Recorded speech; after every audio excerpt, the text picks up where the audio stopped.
তো ঠিক আছে, মোটামুটি আমাদের স্ক্রিন তো দেখা যাচ্ছে না? জি স্যার। জি ওকে, স্যার, দেখা যাচ্ছে। ঠিক আছে। আজকে আমরা আরো কিছু নতুন ফিচার নিয়ে দেখবো, কাজ শিখবো ইনশাল্লাহ। তো আজকে আমরা প্রথমত আহ, আমরা ক্লাস শুরু করছি, ঠিক আছে। আমরা ক্লাস শুরু করে দিয়েছি, এরপরে কেউ জয়েন করলে আস্তে আস্তে করতে থাকবে, অসুবিধা নাই। তো প্রথমত যদি আমরা এই যে প্লাস নিউ আইকন, যেটা এখানে আমরা ক্লিক করলে আমরা আমরা তো এই টিমের যে কাজগুলো এগুলা দেখেছিলাম, তো আমরা আজকে আদার ফিচার যেটা আছে এখান থেকে আমরা কিছু বিষয় দেখব। তো এর মধ্যে আমরা প্রথমত যেটা দেখব সেটা হচ্ছে আপনার হচ্ছে ফান্ড ট্রান্সফার, ঠিক আছে। এই যে ট্রান্সফার যেটা আছে, এইখানে যে ট্রান্সফার অপশন আছে, এই ট্রান্সফারে যদি আমরা ক্লিক করি, ট্রান্সফার বলতে যেটা বোঝায় সেটা হলো আমরা টালিতে এটা করেছি কন্ট্রা ভাউচারের মাধ্যমে। ট্রান্সফার বলতে এক ব্যাংক থেকে অন্য ব্যাংকে যদি আমরা কোনো ফান্ড ট্রান্সফার করি, এক ব্যাংক থেকে অন্য ব্যাংকে করতে পারি, অথবা ব্যাংক থেকে আপনার হচ্ছে ব্যাংক থেকে আমরা বিকাশে করতে পারি, অথবা অন্য কোনো মাধ্যম যেগুলো আছে, ক্যাশ অ্যান্ড ক্যাশ ইকুইভ্যালেন্ট যেগুলো আছে, সেই ধরনের কোনো আহ ইয়াতে যদি আমরা ফান্ড ট্রান্সফার করতে যাই, তো সেক্ষেত্রে আমাদেরকে আসতে হবে ট্রান্সফার এই অপশনে। তো আমরা এটা প্রথমত কোন জায়গা থেকে গেলাম, আমরা যে প্লাস আইকন থেকে আমরা আদার্স, এইখান থেকে ট্রান্সফার যে অপশন আছে এই ট্রান্সফার অপশনে ক্লিক করে তারপরে আমরা এটার মাধ্যমে, তো এটার মাধ্যমে আমরা মূলত এক ব্যাংক থেকে অন্য ব্যাংকে টাকা ট্রান্সফার করি। প্রথমত বলা হচ্ছে ট্রান্সফার ফান্ড ফ্রম, মানে কোন জায়গা থেকে টাকাটা ট্রান্সফার হবে, কোন অ্যাকাউন্ট থেকে ক্রেডিট হবে, এটা হচ্ছে ক্রেডিট, ঠিক আছে। ডেবিট ক্রেডিট হিসাব যদি বলি, অর্থাৎ যেই জায়গা থেকে যাবে ওইটা হবে ক্রেডিট, আর যেখানে যাবে ওইটা হবে ডেবিট। ডেবিট ক্রেডিট হিসাব করলে, আর যদি আমরা এই জায়গার ভাষা বলি, তাহলে এখানে আরো ইজি করে বলা আছে যে ট্রান্সফার ফান্ডস ফ্রম, কোন জায়গা থেকে ফান্ডটা ট্রান্সফার হবে। আমরা এখানে ক্লিক করলে আমাদের ব্যাংক অ্যাকাউন্ট গুলো এখানে দেখতে পাচ্তেছি, এছাড়াও অন্য অন্য গুলো শো করতেছে, বাট আমরা নর্মালি ব্যাংক ব্যাংক থেকে ব্যাংক, অথবা ব্যাংক থেকে এই যে বিকাশ, নগদ যদি আমরা অ্যাড করি, সেগুলাতে আমরা এখানে ইউজ করতে পারবো।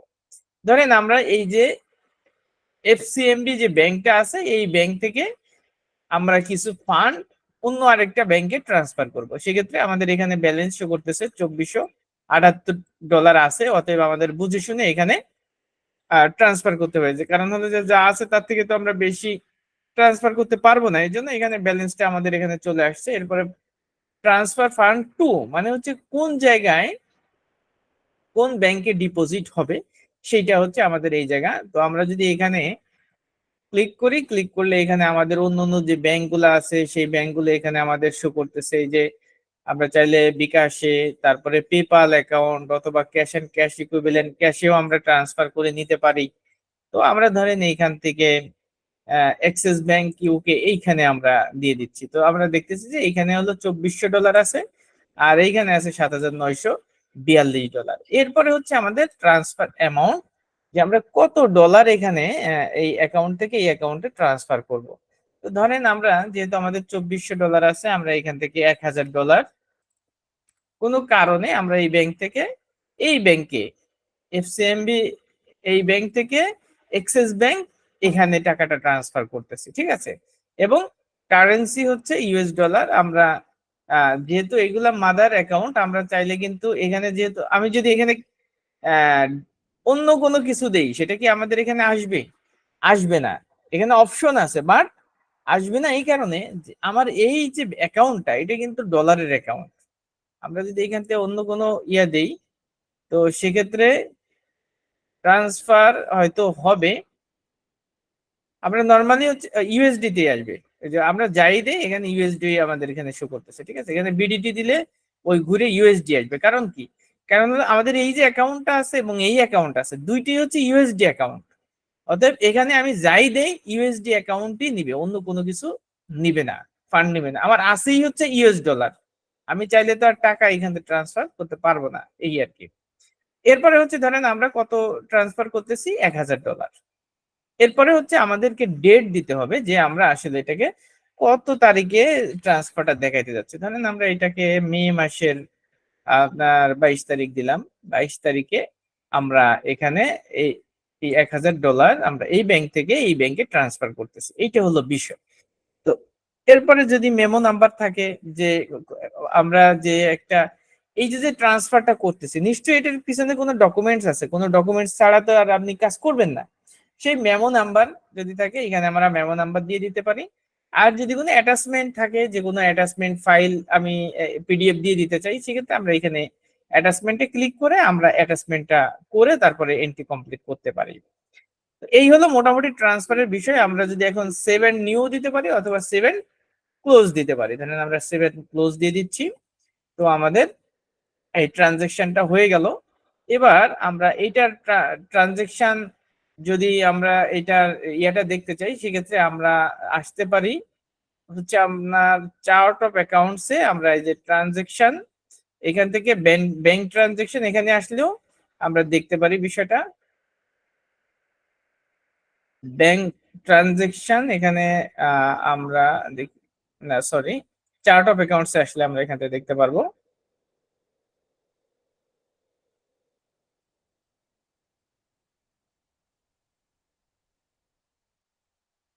তো এখানে আমাদের এই যে এক্সিস ব্যাংকের আমরা যদি অ্যাকাউন্ট হিস্টোরিতে যাই,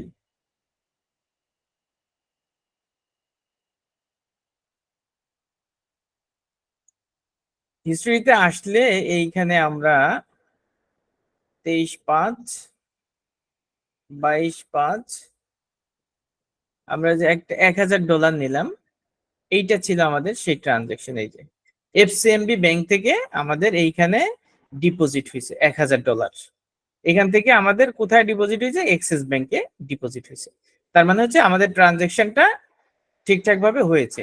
তো এই হলো আমাদের ব্যাংকের ট্রান্সফারের মাধ্যমে আমরা এই কাজগুলো করতে পারি। আবার স্যার উপরে ব্যালেন্সও বেড়ে গেছে। জি, ট্রান্সফার হলে তো ব্যালেন্স এক জায়গায় কমবে আর এক জায়গায় বাড়বে। যেখান থেকে দিছি সেখানে কমবে, আর যেই মানে যেই অ্যাকাউন্ট থেকে পেমেন্ট দিছি ওই অ্যাকাউন্টে ওই $1000 কমে গেছে, এবং যেই অ্যাকাউন্টে জমা হয়েছে সেই অ্যাকাউন্টে ব্যালেন্স বেড়ে গেছে। এইটা হলো বিষয়। এরপরে আমরা যদি এইখান থেকে আমরা এটাকে এই নিউতে যাচ্ছি, আবার নিউতে যাওয়ার পর এখান থেকে এই যে ব্যাংক ডিপোজিট নামে একটা বিষয় আছে, এইটা কি? ব্যাংক ডিপোজিটে যদি আমরা ক্লিক করি, তো আমাদের এইখানে একটা ইন্টারফেস ওপেন হইলো। তো এইটা আগে আমাদের প্রথমত বুঝতে হবে যে ব্যাংক ডিপোজিটটা কি। এটা হচ্ছে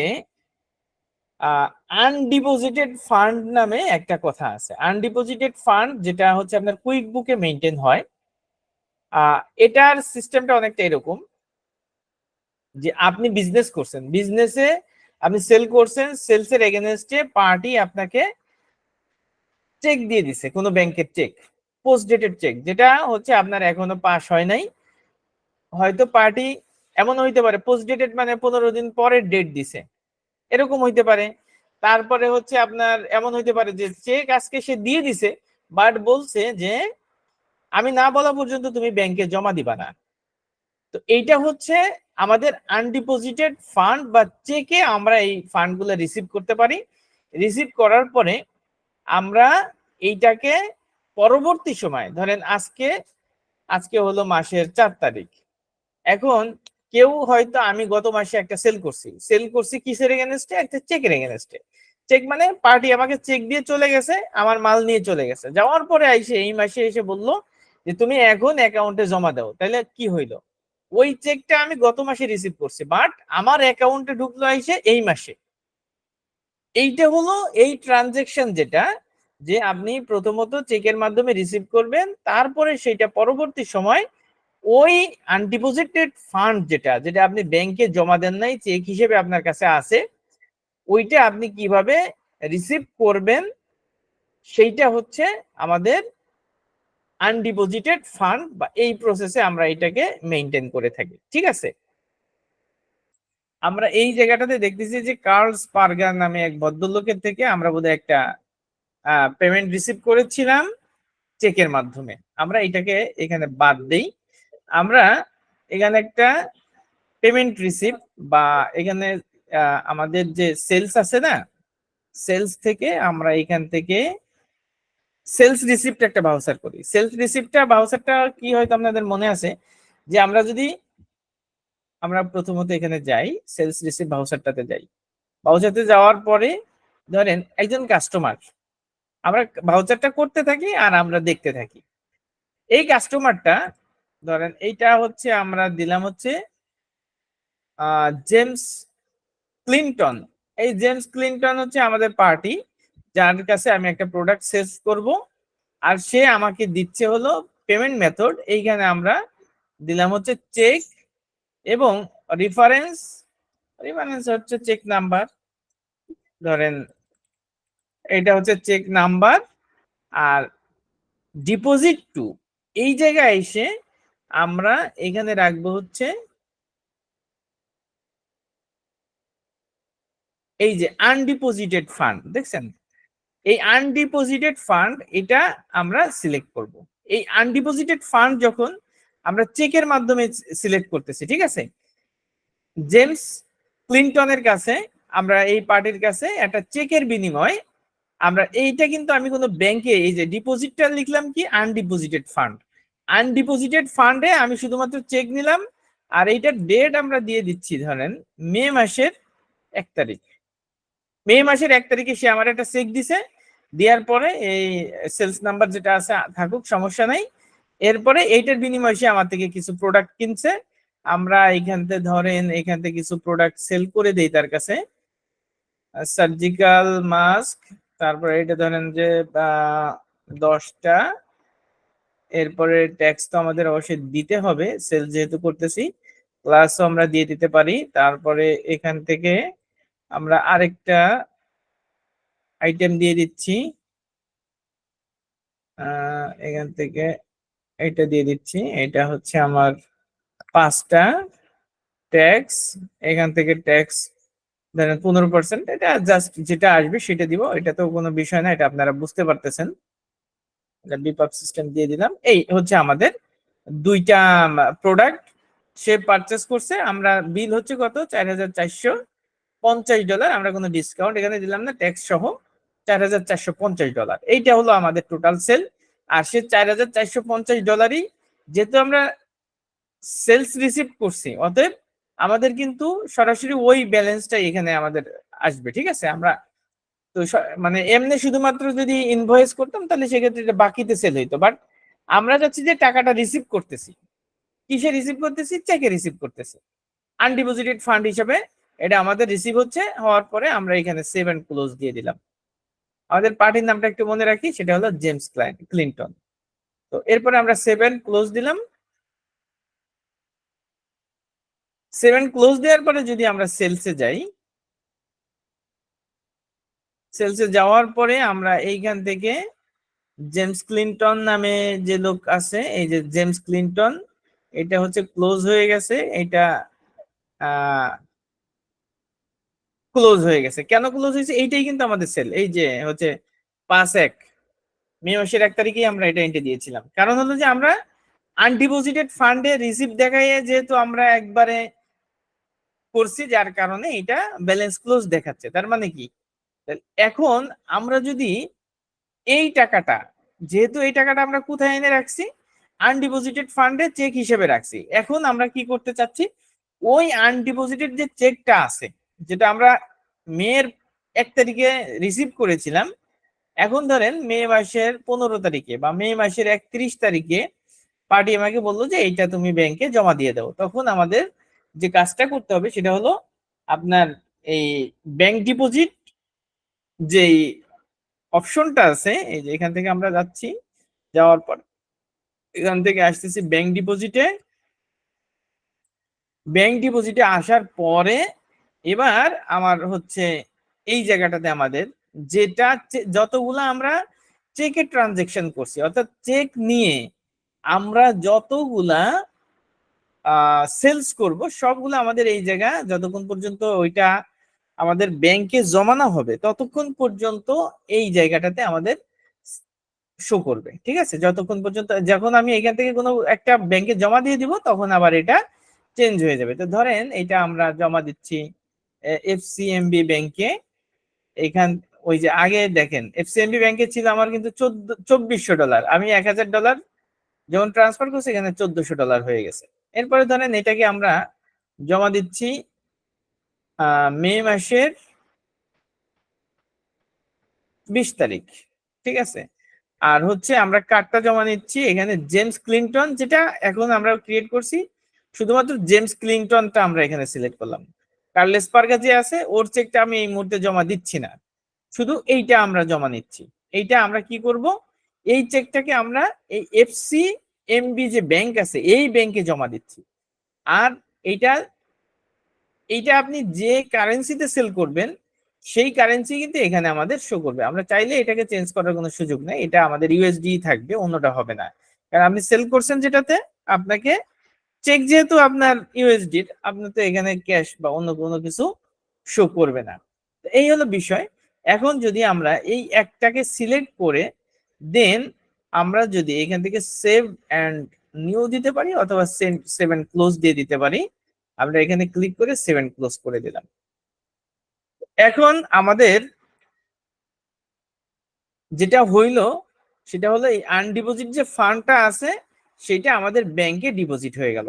এখন যদি আমরা আমাদের ব্যাংক অ্যাকাউন্টে একটু আসি, এখানে আমরা এই যে ট্রানজেকশন থেকে চার্ট অফ অ্যাকাউন্টস বা ব্যাংক ট্রানজেকশনে আসতে পারি। ব্যাংক ট্রানজেকশনে এসে এখান থেকে চার্ট অফ অ্যাকাউন্টস, আমাদের মূলত চার্ট অফ অ্যাকাউন্টস এ যে তারপরে ব্যাংকের অবস্থাটা আমাদের দেখতে হবে। Fund by name or number, চাইলে আমি এখান থেকে এই যে আমাদের যে ব্যাংকে আমরা কোন ব্যাংকে দিছি, অ্যাক্সিস ব্যাংকে দিছি না আইসিএম কি একটা ব্যাংক আছে না, এফসিএমবি এই ব্যাংক মনে হয়, তাই না? এফসিএমবি আমরা এখানে সার্চও করতে পারি। এটা হলো 1001, আমরা চাইলে 1001 এটা দিলে আমাদের এই ব্যাংকের অবস্থাটা চলে আসলো। আমি চাইলে যে অ্যাকাউন্ট হিস্টোরিটা ক্লিক করতে পারি, ক্লিক করার পরে আমাদের টোটাল এখানে যেটা আছে সেটা আমাদের এখানে শো করতেছে।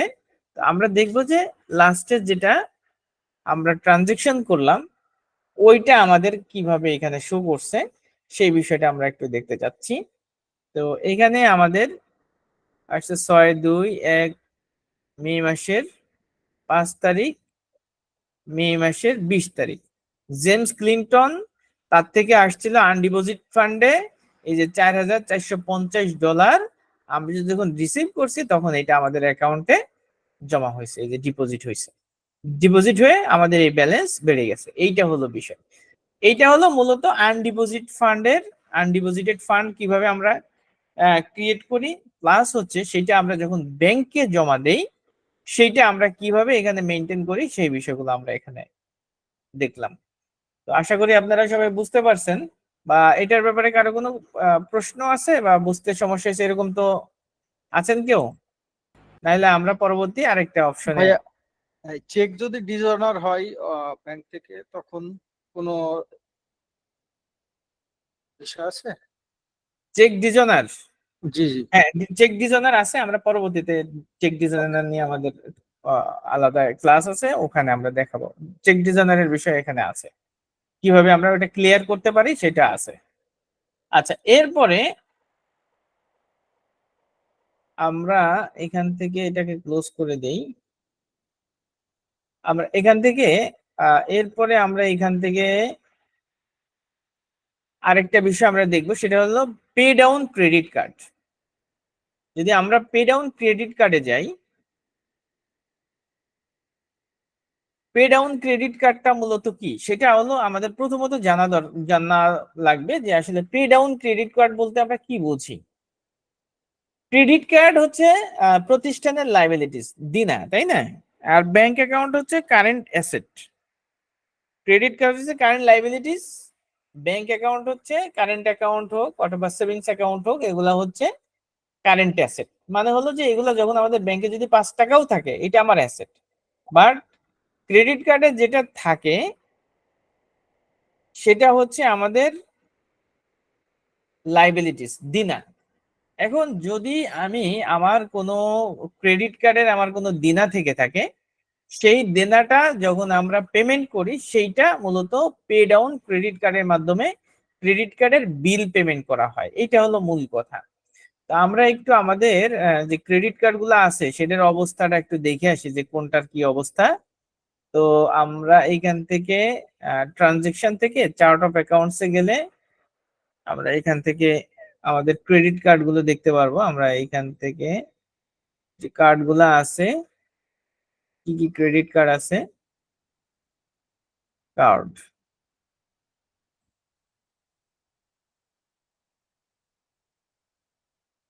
লাইবিলিটিসে থাকবে এটা।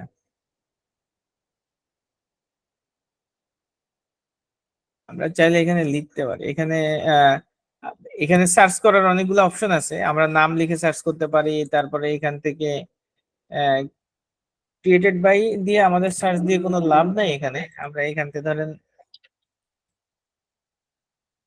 ক্রেডিট, ক্রেডিট নামে কোনো কিছু আমরা এখানে পাচ্ছি না। আমরা দিলে একটু এখান থেকে কার্ডের নাম জানলেও আমরা মোটামুটি এখান থেকে ইয়া করতে পারতাম যে কোন আমাদের যে ক্রেডিট কার্ড গুলো আছে, এই যে ক্রেডিট কার্ড, এটা হচ্ছে মাস্টার কার্ড আর এটা হচ্ছে আরবিসি ভিসা কার্ড। তো এইটাতে আমাদের কোনো ব্যালেন্স নাই, এটা নীল। আর এইটাতে দেখা যাচ্ছে $1396, এইটা আমাদের বিল আছে।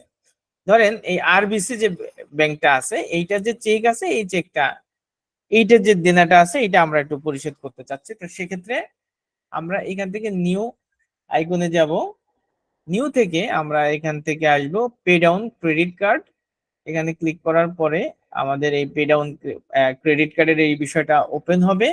হওয়ার পরে প্রথমত যেটা আমাদের আসছে, which credit card did you pay, কোন ক্রেডিট কার্ডের এগেনস্টে আমরা পেমেন্টটা করতে চাচ্ছি সেই ক্রেডিট কার্ডটা আমাদের এখানে শো করতে হবে। আমাদের এখানে শুধুমাত্র ক্রেডিট কার্ড গুলো শো করবে, অন্য কোনো কিছু শো করবে না। এখানে ধরেন আরবিসি যে কার্ডটা, এই কার্ডে মূলত আমাদের একটা দেনা আছে, এই জন্য আমরা প্রথমত এই আরবিসি কার্ডের পেমেন্টটা আমরা করতে চাচ্ছি। আর হচ্ছে পেই, আপনি পেই বলতে যেটা বোঝায় সেটা হচ্ছে যে আহ, আপনার কোন ব্যাংকের বা এটা সাপ্লায়ার, এরকম যদি এই ক্রেডিট কার্ড কোন কোম্পানি আপনাকে সাপ্লাই করছে তাদের ইনফরমেশন যদি আপনার এখানে থাকে, সেক্ষেত্রে আপনি এখানে পে এর মধ্যে এটা উল্লেখ করতে পারেন। বাট এখানে লেখা আছে অপশনাল, আর এটা প্রয়োজন না হলে আমরা এটা ইউজ না করলেও কোনো সমস্যা নাই।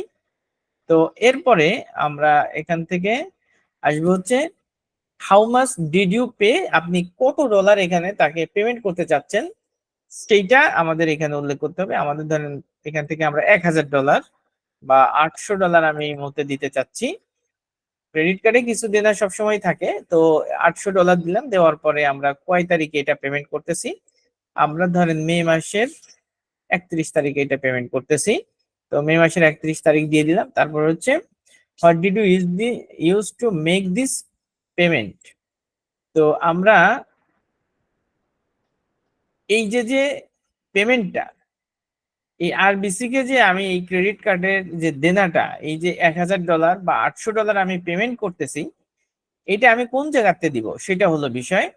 তো এটা হচ্ছে আমাদের এই জায়গাটাতে ডিফাইন করে দিতে হবে যে আমরা কোন জায়গা থেকে আমরা টাকাটা এখানে পরিশোধ করতে চাচ্ছি, ক্রেডিট কার্ডের পেমেন্টটা দিতে চাচ্ছি। তো সেক্ষেত্রে আমরা এখানে যদি ক্লিক করি, আমাদের এখানে বিভিন্ন ধরনের ব্যাংক এবং ব্যাংক ক্যাশ অ্যান্ড ক্যাশ ইকুইভ্যালেন্টে যেগুলো আছে এবং ব্যাংক অ্যাকাউন্ট আছে, সেইগুলাই কিন্তু আমাদের এই জায়গাতে শো করতেছে। আমি চাইলে বিকাশের মাধ্যমেও পেমেন্ট করে দিতে পারি আমার বিকাশ অ্যাকাউন্টে যদি ক্যাশ থেকে থাকে, অথবা অন্যান্য যে ব্যাংক আছে সেই ব্যাংক থেকে আমরা ধরেন আমরা এখান থেকে এক্সিস ব্যাংক, যেটা এক্সিস ব্যাংক ইউকে লিমিটেড, এইটা হচ্ছে আমরা পেমেন্ট করতে চাচ্ছি।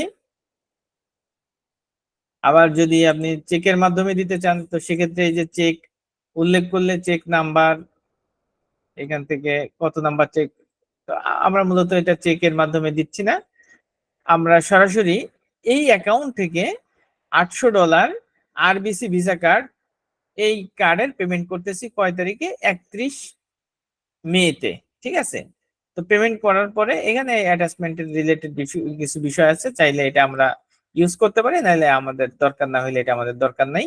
তো $800 আমরা পেমেন্ট করতেছি। যদি আমরা এই ট্রানজেকশনটা করি, তাহলে আমাদের কি হবে, এক হচ্ছে এক্সিস ব্যাংক থেকে আমাদের এই $800 কমে যাবে, মাইনাস হয়ে যাবে বা ক্রেডিট হয়ে যাবে। আর আরবিসি ভিসা কার্ড যেটা, এইখানে যে 1400 কত ডলার ছিল, ওখান থেকে $800 কমে যাবে, যে ওইখানে আপনার যেটা কত $600 বা এরকম কিছু একটা যেটা ব্যালেন্স, ওই ব্যালেন্সটা অবশিষ্ট থাকবে যখন আমরা এই এন্ট্রিটা কমপ্লিট করব। তো আমরা এবার সেভ এন্ড ক্লোজ করতেছি। সেভ এন্ড ক্লোজ করলে আমাদের এই এন্ট্রিটা কমপ্লিট হয়ে গেল। তো আমরা চাইলে এখন, আমরা মনে হয় এক্সিস ব্যাংক থেকে এটা পেমেন্ট করেছিলাম। এই যে অ্যাক্সিস ব্যাংকের হিস্টোরিতে যদি আমরা যাই, তো গেলে এখানে আমাদের এই যে হচ্ছে আমাদের লাস্ট ট্রানজেকশন 31/5, কার্ডের পেমেন্ট $800 আমরা পেমেন্ট করেছি, সেটা আমাদের এখানে শো করতেছে। তার মানে এইটা হলো বিষয়। এবার যদি আমরা একটু ব্যালেন্স শিটে যাই, আমরা এখান থেকে রিপোর্টে যাচ্ছি, কারণ দেনাটা তো আমাদের ব্যালেন্স শিটে ছিল। আমরা এখান থেকে ব্যালেন্স শিটে যাচ্ছি। ব্যালেন্স শিটে আমাদের যেটা কারেন্ট লাইবিলিটিস, সেই কারেন্ট লাইবিলিটিসটা আমরা এখানে একটু দেখব। এই যে লাইবিলিটিস এর পরে হচ্ছে আপনার, এগুলা হচ্ছে আপনার কারেন্ট লাইবিলিটিস এইখানে। আর এই যে ভিসা কার্ডে আমাদের $596 এখন আর ব্যালেন্স দেখাচ্ছে। আমরা যদি এখানে ক্লিক করি, ক্লিক করলে আমরা এই জায়গাটাতে দেখব যে আমরা যে লাস্ট ট্রানজেকশনটা করেছি সেটা আমাদের এইখানে শো করবে। এই যে আমাদের 6/11-তে এইখান থেকে হয়তো আমরা কোনো একটা বোধহয় রিসিভ করেছিলাম। দেন আমরা সর্বশেষ যেটা $800, এই যে $800 যেটা এখানে মাইনাস হিসেবে শো করবে, কারণ হলো আমি যখন পেমেন্ট করব তখন এখানে সেটা মাইনাস হিসেবে শো করবে। তো এইটা হলো বিষয়। আমরা এটা বোধহয় যে রিসিভ করেছিলাম বা কিছু একটা করেছিলাম, যার কারণে আসছে। তবে আজকের যেটা পেমেন্ট সেটা হচ্ছে এটা ক্রেডিট কার্ড পেমেন্ট। এই যে এটা হচ্ছে কার্ড এক্সিস ব্যাংক থেকে $800। এই $800 আমার টোটাল যে $1468 ছিল আমাদের দেনা, তার থেকে $800 এখন আরো কমে যেয়ে এখন $800 যাওয়ার পরে আমার কাছে এখন এই ঋণ আছে $425। এই হলো বিষয়। তো এটা হলো আমাদের মূলত আপনার পে ডাউন ক্রেডিট কার্ডের মাধ্যমে আমরা এই ট্রানজেকশন গুলা করতে পারি।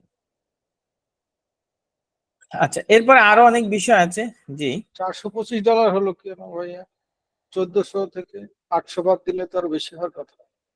না 800 বলতে এইখানে ছিল হচ্ছে আপনার কত $1468, ঠিক আছে। জি। দেখেন এই যে এইখানে এই জায়গাটাতে 800, কিন্তু এই জায়গা 6/1/2024-এ আমির ইফতেখার থেকে ইনভেন্টরি অ্যাসেস থেকে $243 যে কোনো ভাবে পেমেন্ট হয়েছে, এই যে $243, যার কারণে এই 1400 থেকে 800 প্লাস 243 এই দুইটা মাইনাস হয়ে তারপরে এইটা আমাদের দেখাচ্ছে, ঠিক আছে। আর স্টেটমেন্টটা আগে ডেট অনুযায়ী দেখাচ্ছে, আমাদের ডেটটা আগে পিছে হয়ে গেছে ওই জন্য আর কি। হ্যাঁ হ্যাঁ হ্যাঁ হ্যাঁ, কারণ এটা হলো জানুয়ারি এই জুন মাসের 1 তারিখে এইটা, মানে এইটা যদিও হয়তোবা 1 তারিখের ক্লাসে কোনোভাবে এটা এন্ট্রি করছিলাম, যার কারণে এই জায়গায় এটা আসছে আর কি। আর ওই সময় আমরা যখন এই এন্ট্রিটা করি তখন কিন্তু ওই $1468 আমাদের দিন ছিল, ঠিক আছে। আর পরবর্তী ডেটের পরবর্তী সময়ে যেহেতু আমাদের এই পেমেন্টটা হয়েছে, এই কারণে আর কি বিষয়টা এই দুইটা মিলে এটা আসছে। তো ঠিক আছে, এরপরে আমরা আরো কিছু জিনিস দেখবো। তার মধ্যে এখন আমরা আরেকটা জিনিস দেখবো, সেটা হলো আপনার ইনভেন্টরি কোয়ান্টিটি অ্যাডজাস্টমেন্টের একটা বিষয় আছে। আমরা ইনভেন্টরি কোয়ান্টিটি অ্যাডজাস্টমেন্ট, এইটা একটা বিষয় আমরা একটু দেখবো। সেটা হলো আপনার বিভিন্ন সময় যেসব প্রতিষ্ঠান একটু বড় বা মিড লেভেলের প্রতিষ্ঠান হয়, যেগুলার আপনার স্টক মেনটেন করা হয়, স্টক রিপোর্ট আছে, স্টক একটা পর্যায়ে বা বিভিন্ন সময় বছরে 2বার বা 1বার ইনভেন্টরি অডিট হয়। মানে ফিজিক্যাল কাউন্ট যেটাকে বলে, যে সরাসরি যে ইনভেন্টরিতে কি আছে সেটাকে গণনা করা হয়। এখন দেখা যাচ্ছে যে আমাদের কাগজ কলমে আমরা দেখতেছি যে কোনো একটা আইটেম অনেকগুলা দেখাচ্ছে, ঠিক আছে, কিন্তু ফিজিক্যালি দেখাচ্ছে যে 5টা কম আসছে বা 2টা বেশি আসছে। সেই অ্যাডজাস্টমেন্টটা করতে পারি আমরা ইনভেন্টরি কোয়ান্টিটি অ্যাডজাস্টমেন্ট এই মানে এই ফিচারটার মাধ্যমে আমরা ধরেন এখান থেকে যদি সেলসে আসি, সেলস থেকে আমরা প্রোডাক্ট এন্ড সার্ভিসে আসি। হ্যাঁ, প্রোডাক্ট এন্ড সার্ভিসে আসার পরে আমাদের এই জায়গাটাতে নিচের দিকে যেগুলা সার্ভিস রিলেটেড সেটা তো আলাদা। আমরা ধরেন এইখানে এই যে আকুচেক মেশিন, আকুচেক মেশিন আমার এইখানে হাতে আছে কত, কোয়ান্টিটি অন হ্যান্ড এটা আছে হলো 445টা। 20টা হচ্ছে আপনার রিঅর্ডার পয়েন্ট, মানে হচ্ছে 20টা হলে আমাদের মেসেজ দেবে, এটা আমাদের দেখার বিষয় না। আমাদের কত আছে স্টকে, স্টকে আছে 445টা। এখন আমরা ফিজিক্যালি কাউন্ট করে দেখা গেল যে এটা 440টা পাওয়া গেছে, 5টা পাওয়া যায় নাই। এই যে যে অ্যাডজাস্টমেন্ট, ফিজিক্যাল স্টক অ্যাডজাস্টমেন্ট, এই অ্যাডজাস্টমেন্টটা আমরা করি কুইক বুকসে, সেটা হচ্ছে ইনভেন্টরি কোয়ান্টিটি অ্যাডজাস্টমেন্ট।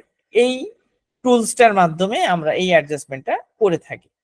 ঠিক আছে, তো এখন আমরা এখানে যদি ক্লিক করি, ক্লিক করার পরে দেখেন এই জায়গাটাতেও কিন্তু আমরা অ্যাডজাস্টমেন্ট কোয়ান্টিটি নামে একটা অপশন আছে। আমরা যদি এখানে ক্লিক করি, দেখেন ক্লিক করলে আমরা এই জায়গাটাতে পাচ্ছি কি, আমাদের এখানে ডেট আসছে, কত তারিখে আমরা অ্যাডজাস্টমেন্টটা করতেছি, তারপর ইনভেন্টরি,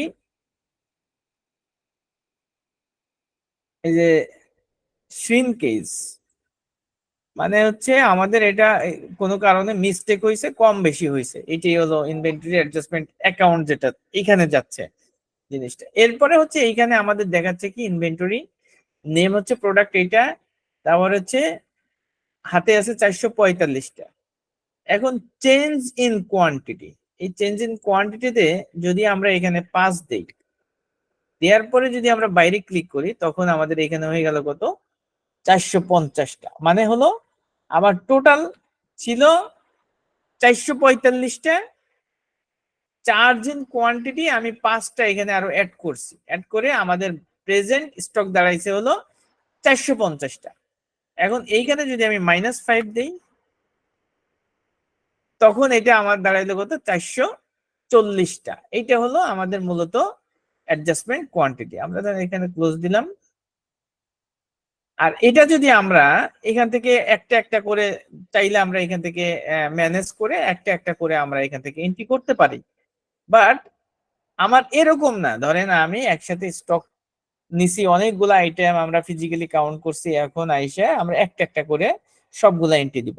সেক্ষেত্রে আমরা যাব এই যে প্লাস নিউ আইকন থেকে, আমরা এখান থেকে ইনভেন্টরি কোয়ান্টিটি অ্যাডজাস্টমেন্ট এই অপশনটাতে যাব। যাওয়ার পরে এখানে আমরা প্রথমত দিব হচ্ছে ডেট, যে কত তারিখে আমি এই অ্যাডজাস্টমেন্টটা করতেছি। আমরা ধরি যে মে মাসের 31 তারিখ, ওকে, মে মাসের 31 তারিখেই আমরা ট্রানজেকশনটা করতেছি। দেন আমাদের এইটা এখানে এই অপশনের শ্রিনকেজই থাকবে এখানে। এরপরে আমাদের এই জায়গাটাতে আমাদের চাইলে ওই যে যেহেতু আমরা আলাদা আলাদা লোকেশন ক্রিয়েট করেছিলাম, এখানে আমাদের লোকেশন ওয়াইজ দিতে পারি, বাট আমরা এখানে লোকেশনটা ধরেন দিলাম হচ্ছে ইউকে। যদি স্টক তাহলে আলাদা আলাদা লোকেশনে দেখাবে, আমরা এখানে ইউএসএ তে দিয়ে দিলাম। দেওয়ার পরে ধরেন এখানে লোকেশন যে জায়গা দিই আমরা, মেইন লোকেশন বোধহয় ইউএসএ দেওয়া আছে, আমাদের থাকলে অসুবিধা নাই। লোকেশনের ক্ষেত্রে যেহেতু আমরা লোকেশন ক্রিয়েট করছি, যার কারণে আমাদের এখানে লোকেশনটা আসছে। দেন আমাদের যে প্রোডাক্টটা নিব, ধরেন এখান থেকে আমরা একটা প্রোডাক্ট নিচ্ছি, আমরা এইখান থেকে এই প্রোডাক্টটা নিলাম। নেয়ার পরে এখানে আমরা দেখতেছি যে আমাদের এখানে টোটাল 91টা আইটেম আমাদের হাতে আছে, বাট ফিজিক্যাল কাউন্ট করে 31 তারিখে দেখা গেল যে না, এখানে 90টা আসছে, 90টা আছে। তো 90টা থাকলে সেখানে আমরা এই জায়গাটাতে -1 দিয়ে দিব, আমাদের একটা কম আসছে, আমরা এখানে তখন 90টা এসে চলে আসতো। দেন আমরা যদি নেক্সট অপশনে ক্লিক করি, এখান থেকে যদি আমরা অন্য আরেকটা ইনভেন্টরি আইটেম নেই, নেওয়ার পরে এখানে আছে 219টা, ধরেন এই জায়গায় আমরা একটা বেশি পাইছি, তাহলে আমরা এখানে একটা 1 প্লাস করে দিলাম, তাহলে হলো 220টা। তারপরে এইখান থেকে আমরা ধরেন আরেকটা আইটেম এখানে দিলাম, আরবিসি গ্লুকোচেক, এইটা আমাদের আছে হচ্ছে টোটাল 500টা।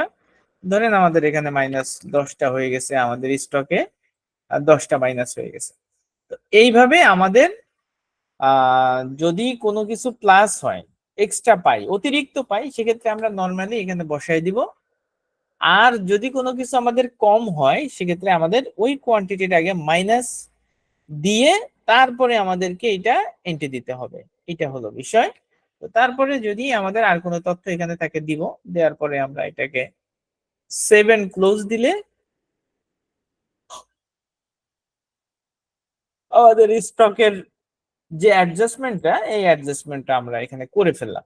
এই হলো বিষয়। এখন আমরা চাইলে আমাদের স্টক গুলো একটু চেক করে দেখতে পারি যে বর্তমান অবস্থা কি আছে।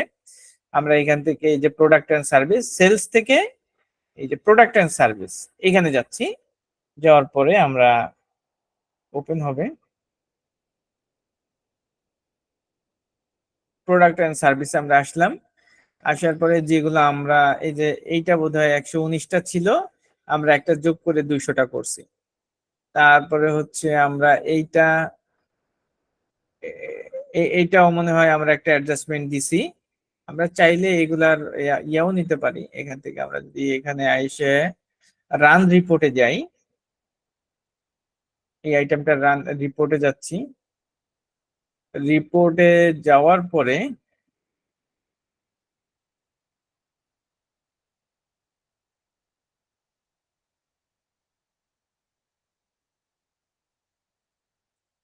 আমাদের কয় তারিখ থেকে আসছে, সিন্স 90 ডেজ, 90 দিনের একটা হিসাব নিকাশ আমাদের এই আইটেমটার আসলো। আসার পরে আমরা এখান থেকে যদি দেখি, তো আমরা এই যে ইনভয়েস করছি, সেলস করছি, তারপরে হচ্ছে এই যে দুইটা আমরা এখানে দুইটা এন্ট্রি করছি হচ্ছে কোয়ান্টিটি অ্যাডজাস্টমেন্ট। ইনভেন্টরি অ্যাসেটের মধ্যে আমরা দেখতেছি যে প্রথমত এখানে একটা 5টা করেছিলাম, আবার এখানে 5টা অ্যাডজাস্টমেন্ট করছি, মাইনাস করছি, ঠিক আছে। তো এইটা বোধহয় সেলস রিটার্ন ছিল কিনা, হইতে পারে। না, কোয়ান্টিটি অ্যাডজাস্টমেন্টই, আমরা দুইটা কোয়ান্টিটি অ্যাডজাস্টমেন্ট করছি এই আইটেমটাতে। তারপরে হচ্ছে আমাদের নিচে যদি যাই, এখানে কিন্তু আমাদের আইটেমটা কোথায়, আইটেম কিন্তু আমরা মূলত আইটেম ধরে এখানে সার্চ করছি, এই যে আইটেমটা, আর আইটেম কোথায় কি করছি, কোথায় সেল করছি, তারপরে কোন জায়গা থেকে পারচেস করছি, কোন জায়গায় অ্যাডজাস্টমেন্ট করছি, সব ইনফরমেশন কিন্তু আমরা এই জায়গাটাতে পাচ্ছি। এবং এটা হচ্ছে মার্চের, সিন্স মার্চ 6 মার্চ থেকে আসছে। কারণ হলো কি, 90 দিনের আমরা পিছনে 90 দিনের রিপোর্ট নিয়েছি। আমরা চাইলে এখান থেকে লাস্ট 30 ডেজ নিতে পারি। লাস্ট 30 ডেজ নিলে তখন আমাদের এই যে ইনভেন্টরি অ্যাডজাস্টমেন্টের দুইটা এখানে চলে আসছে, দুই জায়গায় আমরা মাইনাস করছি। এরপরে আমরা অন্য যে আইটেম গুলা ছিল, আমরা একটু ব্যাকে যাচ্ছি, 7 এক্সিট,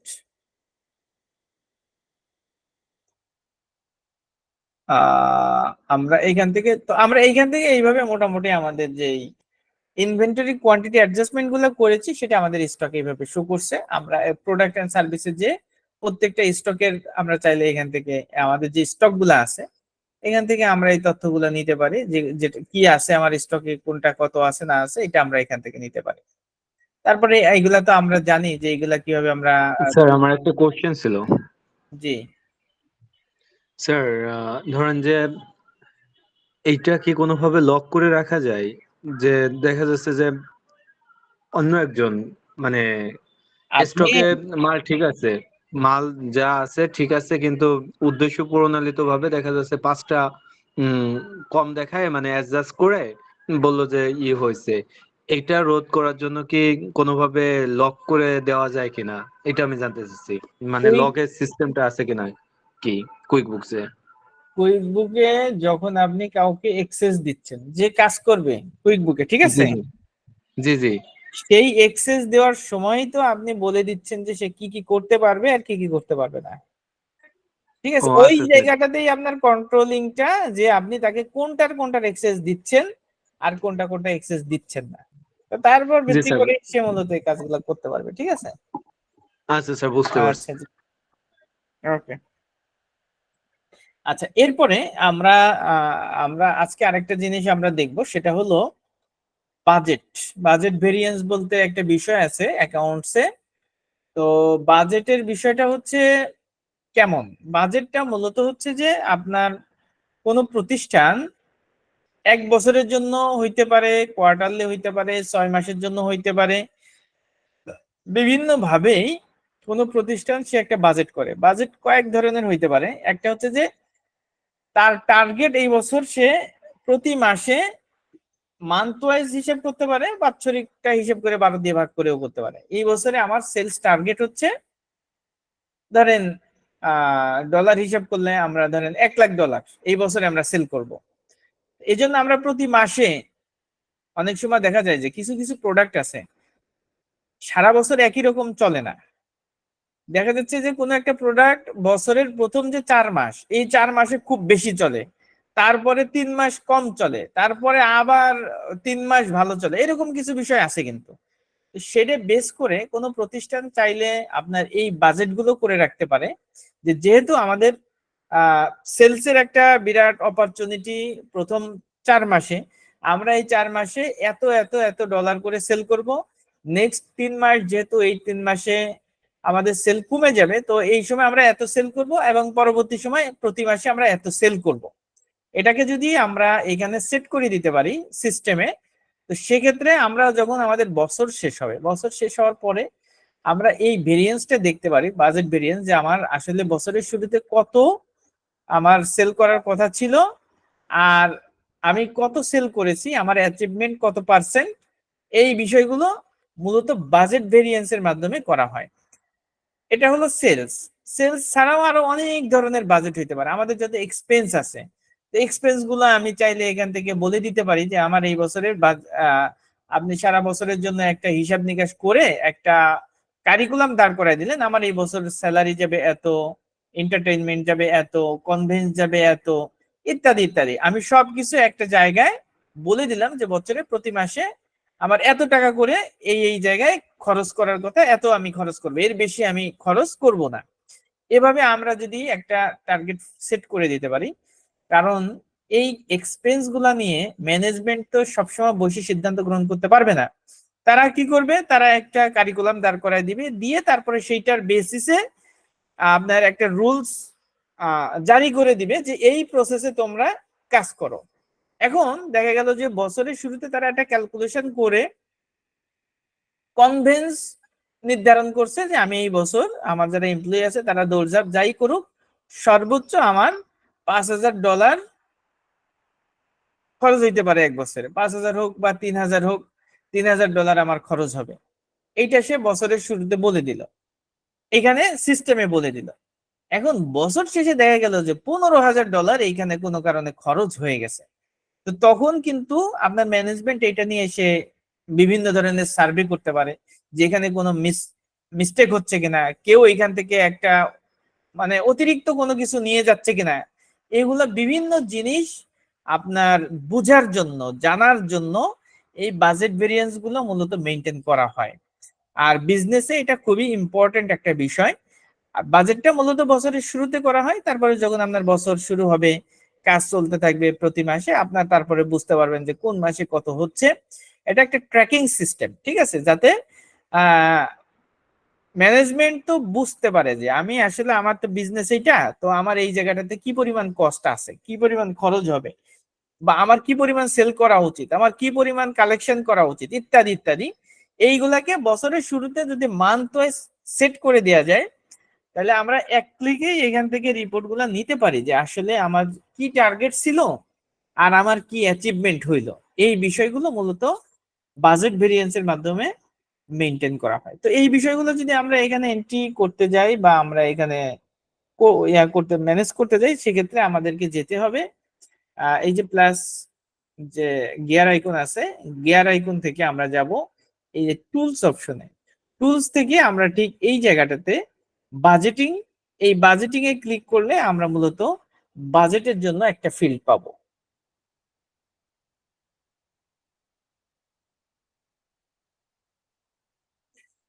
ফিল্ডে আসতেছে, যেহেতু আমাদের কোনো ধরনের কোনো বাজেট এখন পর্যন্ত ক্রিয়েট করা নাই, সেই কারণে আমাদের হচ্ছে বাজেটের প্রথমত আমাদেরকে ক্রিয়েট বাজেটের মাধ্যমে আমাদের একটা বাজেট এখানে ক্রিয়েট করতে হবে। আমরা চাইলে এখান থেকে ইম্পোর্টও করতে পারি, আমরা ক্রিয়েট বাজেটে যাচ্ছি।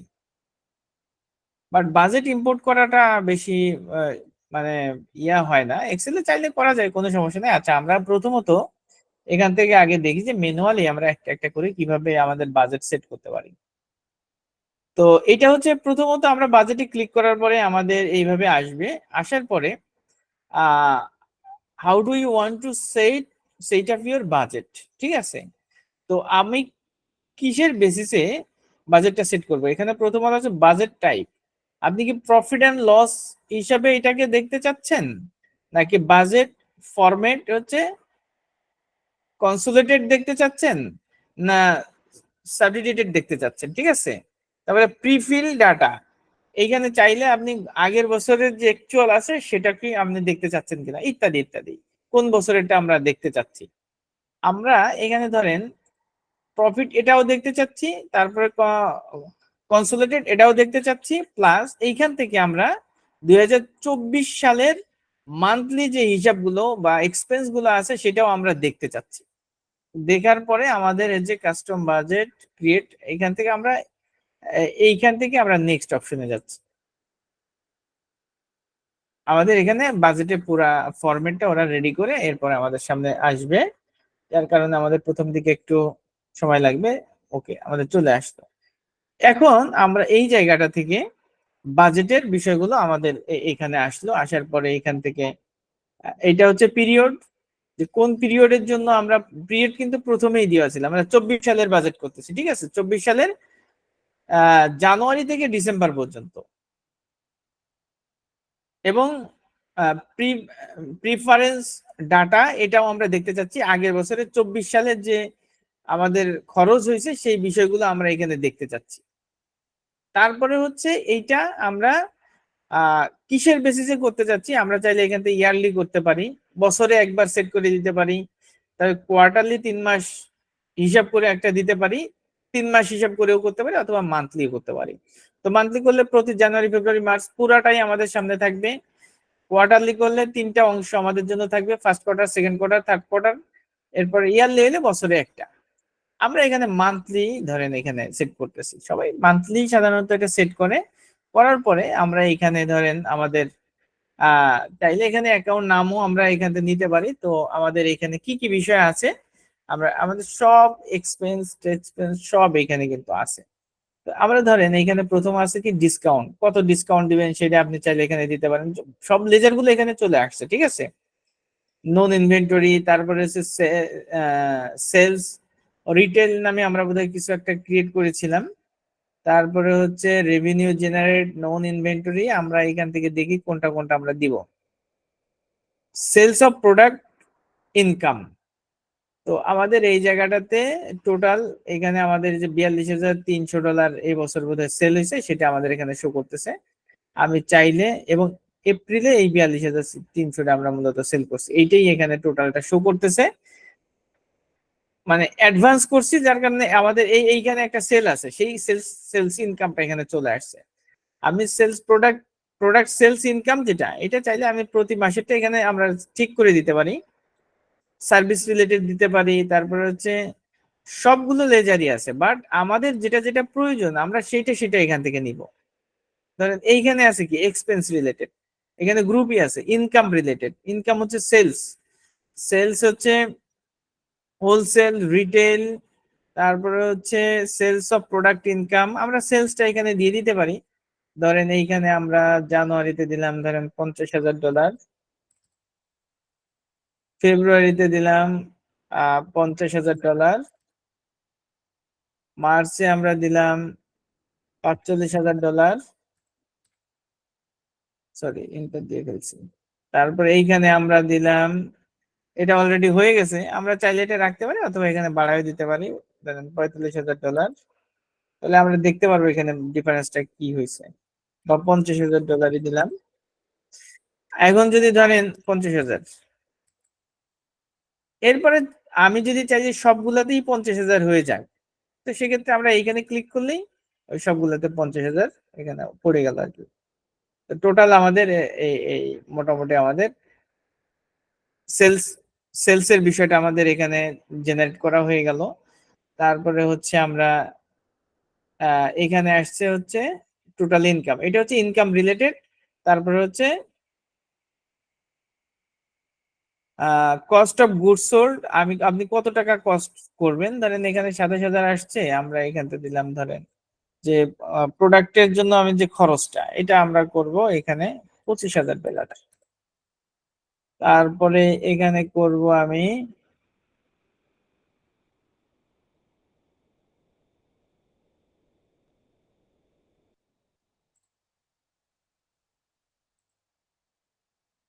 this total does not match with the monthly totals। এখানে আমাদের ওইটি যেহেতু কস্ট চলে আসছে, আমি চাইলে কস্টকে চেঞ্জ করা যাবে না, যেটা আসছে এটাই দিতে হবে। এখন চাইলে আমি আবার এখানে ক্লিক করে সবগুলাকে 27, ও সরি আমি তো টোটালটাকে এখানে যোগ টানছি, এটা আমাদের ভুল হয়েছে। এটা যেটা ছিল সেটাই আমরা টোটালটা, কিন্তু এইখানে আরেকটা কাজ করা যায়, সেটা হলো যে চাইলে আপনি পুরো বছরেরটা যদি এখানে দিয়ে দেন, 27,000 আছে ধরেন আমরা 105, 1,05,000 ডলার, এই টোটাল আমরা এটা করতে চাই। এরপরে যদি আমি এইখান থেকে এখানে ক্লিক করি, তাহলে আমার এইটা হয়ে গেল, এই যে মানে এইটাকে 12 দিয়ে ভাগ দিয়ে এখানে আমার শো করে দিল, প্রতি মাসে এটা ভাগ করে দিয়েছে, ঠিক আছে। এভাবে আমাদের কস্টটা নির্ধারণ করতে পারি। তারপরে আমরা যদি এক্সপেন্সের কস্টটা আলাদা দিতে চাই, ধরেন আমাদের এইখানে ব্যাড ডেটসটা শুধুমাত্র একটা আছে, আর কোনো কিছু, আর এইখানে কিছু আছে, তারপরে আমরা কোনো এক্সপেন্স এখানে জেনারেট করিনি, আমরা ধরেন অডিট ফি, এইখানে আমি চাইলে এইখানে আমরা দিয়ে দিলাম অডিট ফিটা, মাসে আমার হলো অডিট ফি তো মাসে যাবে না, অডিট ফি বছরে হয়তো 1-2 বার যাবে। ধরেন ব্যাংক চার্জ অথবা হচ্ছে ডেলিভারি এক্সপেন্স, এখানে আমার ডেলিভারি এক্সপেন্স মাসে যাবে হচ্ছে 5,000 ডলার, আমি এটাকে প্রতি মাসের জন্য দিয়ে দিলাম। তারপরে হচ্ছে ডেপ্রিসিয়েশন, ডেপ্রিসিয়েশন আমার কি হবে সেটা আমরা দিয়ে দিতে পারি। এন্টারটেইনমেন্ট, এটাকে আমরা ধরলাম যে এটা মাসে হচ্ছে আপনার 3,000 ডলার দিয়ে আমরা এটাকে এক্সপেন্স ক্রিয়েট করলাম। তারপরে ইনকাম ট্যাক্স, বিভিন্ন বিষয় আছে আপনার যেটা যেটা লাগবে, যেগুলাতে অফিস রেন্ট, এখানে ধরেন আমরা দিলাম মাসে 5,000 ডলার হচ্ছে অফিস রেন্ট, তো দিয়ে আমরা এটাকে সব জায়গায় দিয়ে দিলাম। আমি চাইলে এটাকে কম বেশিও করতে পারি। তারপরে এখানে হচ্ছে payroll, salary related, total payroll salary wages, আমরা চাইলে এখান থেকে ধরেন যে মাসে 50,000 ডলার স্যালারি বা 20,000 ডলার স্যালারি আছে, টোটাল এখানে শো করতেছে, এটা আমার 1,20,000 দিয়ে দিলাম। 1,20,000 দিয়ে যদি আমি এখানে দিই, তাহলে বছরে এটা ভাগ করে দিবে, 10,000 করে বছরে 1,20,000। এরপরে আদার্স এক্সপেন্সের মধ্যে প্রিন্টিং আদার্স আছে, ইত্যাদি ইত্যাদি, আমাদের যেটা যেটা লাগবে। এখানে আপনার ট্যাক্স এজেন্সি, এইখানে ট্যাক্সের কি বিষয় আছে, ধরেন আমরা এখান থেকে দিয়ে দিতে পারি যে মাসে আমার হচ্ছে ট্যাক্সের 3,000 ডলার আমার এক্সপেন্স, আমি চাইলে এটাকে প্রতি মাসে দিয়ে দিলাম, বাস। এভাবে যেটা যেটা আমরা দিতে চাই সেটা সেটা আমাদের এখান থেকে নিচে আস্তে আস্তে যাইতে হবে আর খুঁজতে হবে। আর যদি আমি স্পেসিফিক কোনোটার নাম সার্চ করতে চাই, তো সেখান থেকে এখান থেকে আমরা দিয়ে তারপরে আমরা এখান থেকে সার্চ সার্চ করলে আমরা পেয়ে যাব। এরপরে আমাদের যখন এই পুরা বছরের বাজেট আমাদের কমপ্লিট হয়ে যাবে, হওয়ার পরে আমরা এইখান থেকে যদি সেভ দেই, তাহলে আমাদের একটা 1 বছরের যে বাজেট, সেই বাজেটটা আমাদের ক্রিয়েট হয়ে গেল।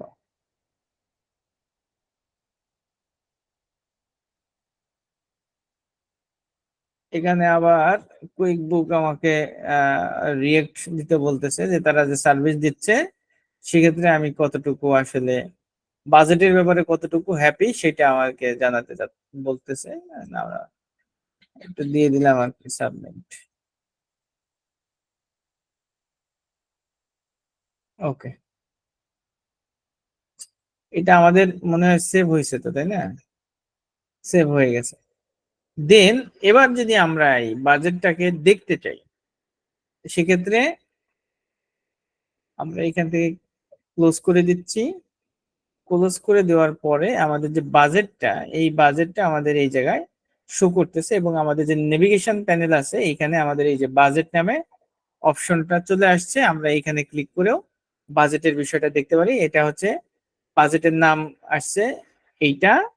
আর এটা যদি run budget V S actual report, আমরা যদি এখানে ক্লিক করি, ক্লিক করলে আমরা বাজেটের সাথে আমাদের অ্যাকচুয়াল কি অবস্থা আছে সেটার প্রেজেন্ট সিচুয়েশনটা আমরা এখানে দেখতে পারবো।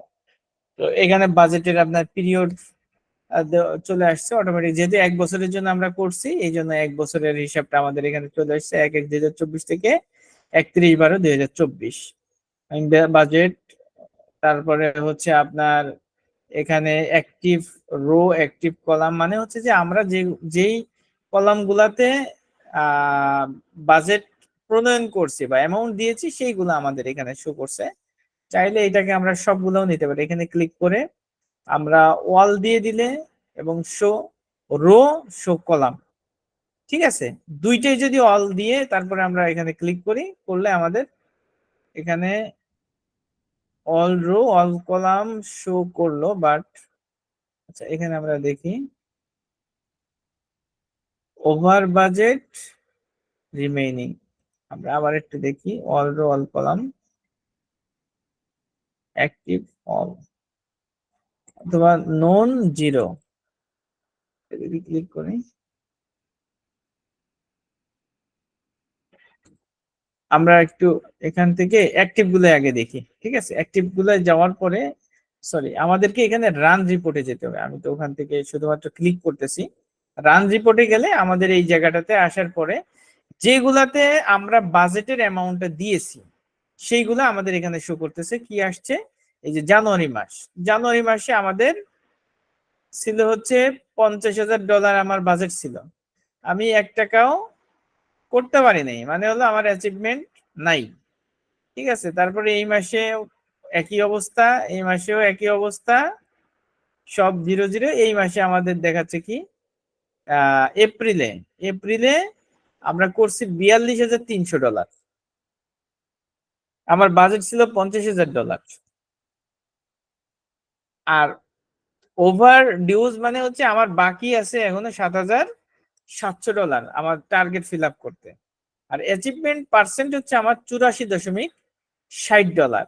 এই মাসে আমি অ্যাচিভমেন্ট করছি এইটা। তার মানে হলো যে প্রতি মাসেই যদি আমার কিছু সেল থাকতো তাহলে এই অনুযায়ী আমি কত বাজেট করছিলাম এবং তার এগেইনস্টে আমার কত পার্সেন্ট অ্যাচিভমেন্ট হয়েছে বা কত আসছে। যেহেতু 100%ই এইখানে আপনার অ্যাচিভমেন্ট বাকি, যার কারণে কোনো পার্সেন্ট সই করতেছে না। আর এই জায়গাটাতে আমার যেহেতু কিছু আসছে তো অ্যাচিভমেন্ট আমার এখানে শো করতেছে। আর এদিকে তো আমরা শুধুমাত্র বাজেটই দেখবো, এগুলা তো আমাদের সামনে রয়েছে। যখন আমরা লাস্ট অবস্থা হচ্ছে যোগফলটা আমাদের এখানে শো করবে।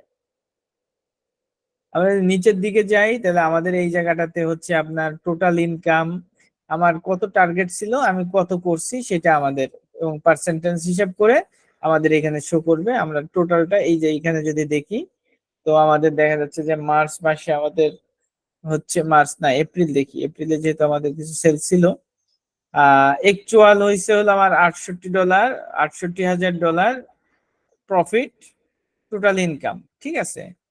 তো বাজেট ছিল হলো $76,000, আমার কম আছে এত ডলার এবং পার্সেন্টেজ মানে হচ্ছে কত পার্সেন্ট আমি অ্যাচিভ করছি সেটা আমাদের। এবং এটা আমাদের প্রফিট হওয়ার জন্য যে বিষয়গুলো আসা দরকার সবগুলো বিষয় আমরা এখানে আসছে। যেটা আমি বাজেট প্রণয়ন করছি সেটাও আসছে, যেটা বাজেট করি নাই সেটাও চলে আসছে, এই হলো বিষয়।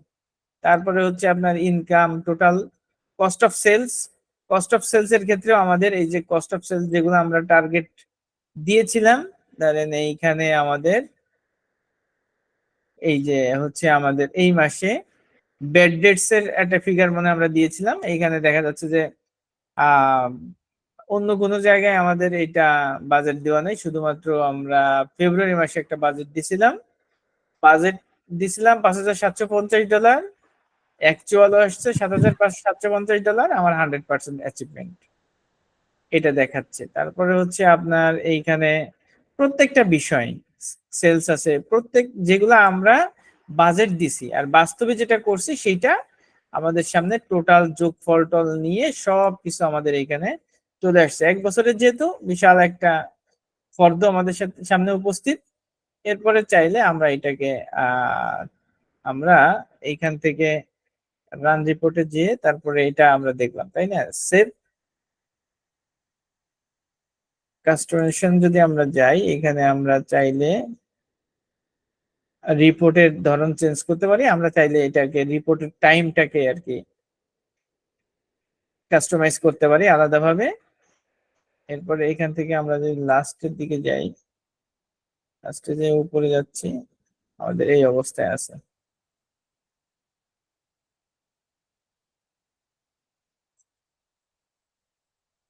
আর একটু ব্যাকে যাই, ব্যাকে যাওয়ার পরে আবার একটু বাজেটে যাচ্ছি। বাজেটে যাওয়ার পরে আমাদের একটাই বাজেট, আমরা এইখানে অ্যাকশনে এই জায়গায় যদি আমরা ক্লিক করি, তো আমরা এইখানে এটা বাজেটটাকে আমরা কি কি করতে পারি, ভিউ এডিট করতে পারি, তারপর হচ্ছে আর্কাইভ করতে পারি, ডুপ্লিকেট করতে পারি, ডিলিটও করে দিতে পারি চাইলে। আর আমি চাইলে আমার এখানে একটা বাজেট ক্রিয়েট করা আছে, আমি চাইলে আরো বাজেট এখানে ক্রিয়েট করতে পারি। আমরা যদি ক্রিয়েট বাজেটে ক্লিক করি, ক্লিক করলে আমরা এখান থেকে চাইলে অন্য কোনো একটা বাজেট এখান থেকে ক্রিয়েট করতে পারি। আর ধরেন আমরা 23 সালের একটা বাজেট যদি করতে চাই, তারপরে 22 সালের কোনো বাজেট করতে চাই, তারপরে যদি আমরা এখন 25 সালের কোনো বাজেট করতে চাই, তো এগুলো আমরা এখান থেকে বাজেট গুলো আলাদা আলাদা ভাবে করে দিতে পারি। তো আমরা চাইলে প্রফিট লস দেখবো না, শুধু কনসোলিডেটেড যেগুলো আছে বাজেট ফরম্যাট সেটাও আমরা দেখতে পারি। আমরা যেটা এইখানে সিলেক্ট করে দিব ওই অনুযায়ী আমরা এটা করতে পারবো। তো এটা হলো, আমরা চাইলে যদি আরেকটা বাজেট আমরা নিতে চাই, আমরা যদি ধরেন যে 22-23 সাল নিতে চাই, এখানে করার পরে আমরা এই জায়গাটা থেকে ধরেন অ্যাকচুয়াল 2023 নিব, ঠিক আছে? অথবা 1 বছর আগেরটা আমরা নিতে পারি। কেন নিতে পারি? যে গত বছর এই মাসগুলোতে আমার কি ধরনের আয় ব্যয় ছিল, খরচ ছিল, সেটা আমি যদি দেখতে চাই, তো সেক্ষেত্রে আমরা এটা দেখে প্রিফিল ডাটা এইটা মূলত প্রিফিল ডাটা বলতে যেটা বোঝায় সেটা হলো যে পূর্ববর্তী সময়ে এই দিনে কি অ্যামাউন্ট ছিল সেইটা আমি দেখতে চাচ্ছি। বাট এটা কিন্তু আপনার এখানে ইয়া করবে না, যদি আপনি চেঞ্জ করেন ওইভাবে লিখে চেঞ্জ করলে এটা চেঞ্জ হয়ে যাবে, এটা থাকবে না। বাট আপনি দেখতে পারবেন যে আমার এই জায়গার অবস্থাটা কি ছিল। এই জন্য আমরা নর্মালি যদি বাজেট প্রণয়ন করি, সেক্ষেত্রে আমাদেরকে প্রথমত এটা দিতে হবে হচ্ছে নেক্সট যে 1 বছর, সেই 1 বছরের ডেটা আমরা এখানে দেব। আর নিচের যেটা আছে এটা দিব আগের বছর। তাহলে কি হবে, আগের বছরের ওই মাসগুলোতে আমার এই ফিল্ড গুলাতে কি ছিল সেটা আমরা দেখতে পারবো। এরপর আমরা ক্রিয়েট দিলে আমাদের আরেকটা বাজেট এখানে ক্রিয়েট হয়ে যাবে। আমরা চাইলে এখান থেকে একটা বাজেট প্রণয়ন করে দিতে পারি। তো চাইলে আমরা এটাকে কোয়ার্টারলি করে দিতে পারি, কোয়ার্টারলি দিয়ে আমরা এখানে নির্ধারণ করে দিতে পারি যে কোনটা কত। আমরা আর এটা দিচ্ছি না, আমরা এখান থেকে ক্লোজ করে দিচ্ছি। এই হলো আমাদের এই বাজেটটা অলরেডি চলে আসছে। চাইলে আমরা এটাকে ডিলিটও করে দিতে পারি। আমাদের এইটা ছিল 2024-এর, না এটা আমরা ডিলিট করবো না, যেহেতু আমরা কিছু এন্ট্রি এখানে করছি। আমরা চাইলে 23 সালেরটা এখান থেকে ডিলিট করে দিতে পারি। অথবা এখানে কোনোটা আমি চাইলে কিন্তু আপনার এখান থেকে ডুপ্লিকেটও করতে পারি, ঠিক আছে? ডুপ্লিকেট করতে পারি, ভিউ করতে পারি। আমি চাইলে এখানে যদি কোনো বাজেট আমার চেঞ্জ করতে হয়, তো সেক্ষেত্রে ধরেন কোনো একটা জায়গায় আমার খরচ আছে কিন্তু আমি বাজেট অ্যামাউন্ট দিইনি, তাহলে সেক্ষেত্রে আমরা এডিটে যেয়ে তারপরে যে কোনো জায়গায় আমরা এটাকে চেঞ্জ করে দিতে পারি, অ্যামাউন্ট সব চেঞ্জ করে। আবার যদি আমরা সেভ দিই তাহলে এখানে সেভ হয়ে যাবে।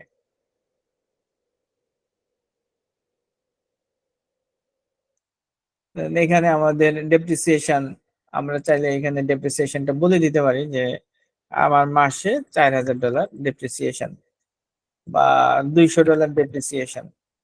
আমরা এইভাবে দিলে এটা শুধু জানুয়ারিটাই নিবে।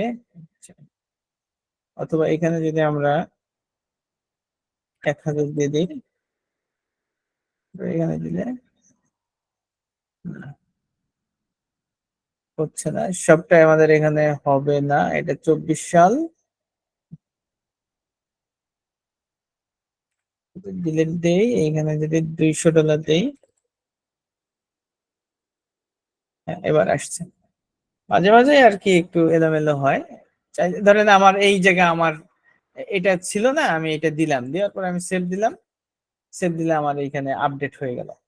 এই হচ্ছে মোটামুটি আমাদের এটা হচ্ছে ইয়ার আপনার হচ্ছে বাজেট বাজেট প্রণয়ন এবং বাজেটের মাধ্যমে কিভাবে বাজেট ভেরিয়েন্স করে আমরা আমাদের অ্যাকাউন্টসটাকে প্রপারলি মেনটেন করতে পারি, বা ভবিষ্যৎ 1 বছরের যে টার্গেট আছে এগুলো আমরা এখানে উল্লেখ করে দিয়ে আমরা প্রপারলি অ্যাকাউন্টসটা মেনটেন করতে পারি, এবং আমাদের কি কোন জায়গায় আমাদের ডেভেলপ করা দরকার, কোন জায়গায় প্রতিষ্ঠানের খতিয়ে দেখা দরকার, কেন খরচ বেশি হচ্ছে, এই বিষয়গুলো মূলত এটা দিয়ে আসলে অনেক একটা প্রতিষ্ঠানের সামনে এগিয়ে যাওয়ার পথে আপনার এই বাজেটটা খুবই গুরুত্বপূর্ণ ভূমিকা পালন করে। প্রত্যেকটা প্রতিষ্ঠানই বছরের শুরুতে আপনার একটা বাজেট প্রণয়ন করে এবং বাজেটটা সিস্টেমে এন্ট্রি দিয়ে দিয়ে তারপরে এটাকে এক্সিকিউট করে, এবং এগুলা যারা প্রপারলি কাজ করে তারা এগুলাকে দেখে এবং এই অনুযায়ী তারা অ্যাকশনে যায় আর কি।